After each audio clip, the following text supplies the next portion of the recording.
पूज्याय राघवेन्द्राय सत्यधर्मरताय च। ನಮಸ್ಕಾರ, ಪರಿಮಳ ಮೀಡಿಯಾ ಯೂಟ್ಯೂಬ್ ಚಾನೆಲ್ಗೆ ಸ್ವಾಗತ. ನಾವು ಹಿಂದಿನ ಸಂಚಿಕೆಯಲ್ಲಿ ತಂಜಾವೂರಿನ ಯುವರಾಜರು ಕುಂಭಕೋಣ ಮಠಕ್ಕೆ ಹೋಗಲು ತೀರ್ಮಾನಿಸಿದ್ದರ ವಿಷಯವನ್ನು ಮಂತ್ರಿಗಳಿಗೆ ತಿಳಿಸಿರುವ ವಿಚಾರವನ್ನು ತಿಳಿದುಕೊಂಡಿದ್ದೆವು.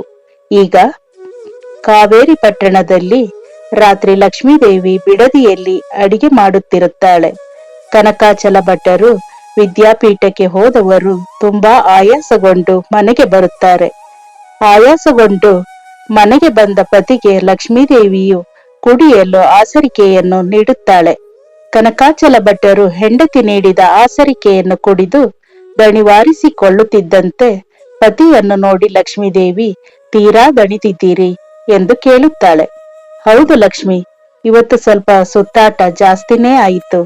ಆದರೆ ಒಂದು ಸಂತೋಷದ ವಿಷಯ ಎಂದರೆ ವಿದ್ಯಾಪೀಠಕ್ಕೆ ಇಂದು ಒಬ್ಬ ವಿದ್ಯಾರ್ಥಿ ಸಿಕ್ಕಿದ ಎಂದು ಹೇಳುತ್ತಾರೆ.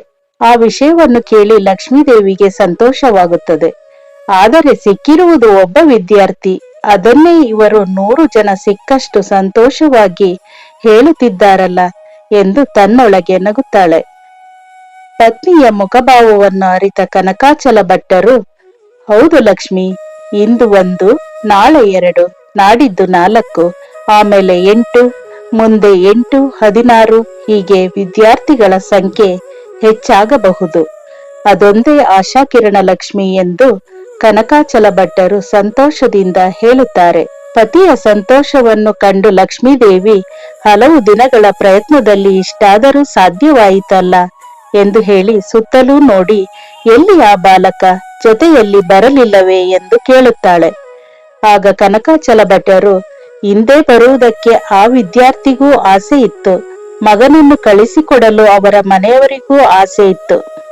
ಆದರೆ ಬಂದವರಿಗೆ ಊಟದ ವ್ಯವಸ್ಥೆ ಆಗಬೇಕಲ್ಲವೇ, ಅದಕ್ಕೆ ದವಸ ಧಾನ್ಯಗಳ ವ್ಯವಸ್ಥೆ ಆಗಬೇಕಲ್ಲವೇ, ಅದರದೇ ಚಿಂತೆಯಾಗಿದೆ ಲಕ್ಷ್ಮಿ ಎಂದು ಬೇಸರದಿಂದ ಹೇಳುತ್ತಾರೆ.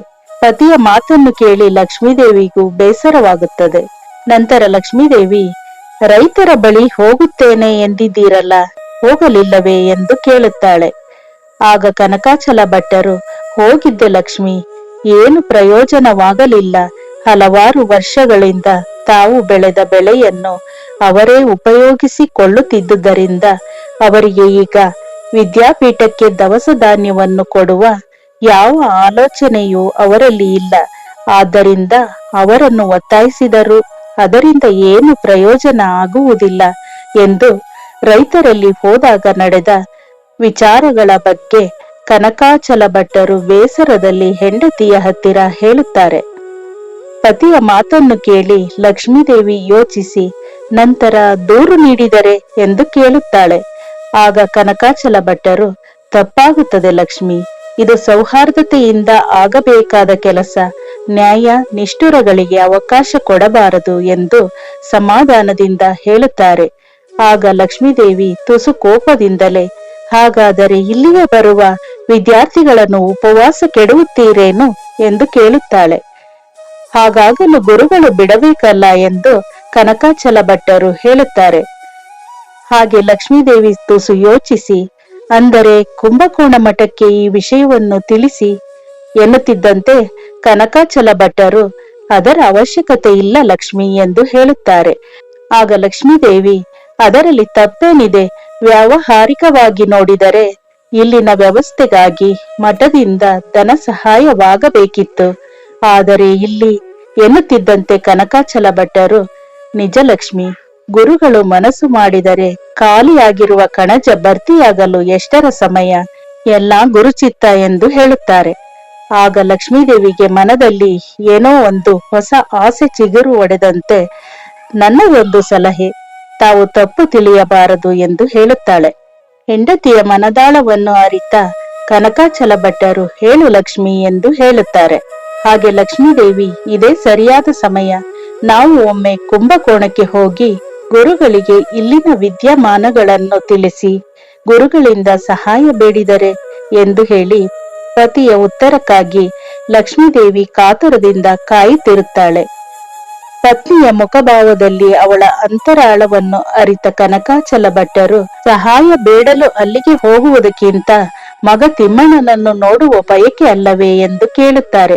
ಲಕ್ಷ್ಮೀದೇವಿ ಹೌದೆಂಬುವಂತೆ ತಲೆ ತಗ್ಗಿಸುತ್ತಾಳೆ. ಆಗ ಕನಕಾಚಲ ಭಟ್ಟರು, ಲಕ್ಷ್ಮಿ, ನಮ್ಮ ಸಂಕಲ್ಪ ಸಹಾಯ ಬೇಡಲು ಕುಂಭಕೋಣ ಮಠಕ್ಕೆ ಹೋಗುವುದಲ್ಲ, ಇಲ್ಲಿಯೇ ಇದ್ದು ಎಲ್ಲಾ ಸವಾಲುಗಳನ್ನು ಎದುರಿಸಿ ವಿದ್ಯಾಪೀಠವನ್ನು ಅಭಿವೃದ್ಧಿಪಡಿಸುವುದು. ಮಠದ ಸಹಾಯವನ್ನು ಬೇಡಿ ಹೋಗುವುದು ಪಲಾಯನವಾದ. ಗುರುಗಳು ನನ್ನ ಮೇಲೆ ಇರಿಸಿದ ನಂಬಿಕೆಗೆ ದ್ರೋಹ ಮಾಡಿದಂತೆ.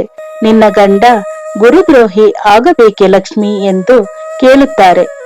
ಪತಿಯ ಮಾತನ್ನು ಕೇಳಿ ಏನು ಉತ್ತರಿಸಬೇಕೆಂದು ಅರಿಯದೆ ಲಕ್ಷ್ಮೀದೇವಿ ಮೌನವಾಗಿ ತಲೆ ತಗ್ಗಿಸುತ್ತಾಳೆ.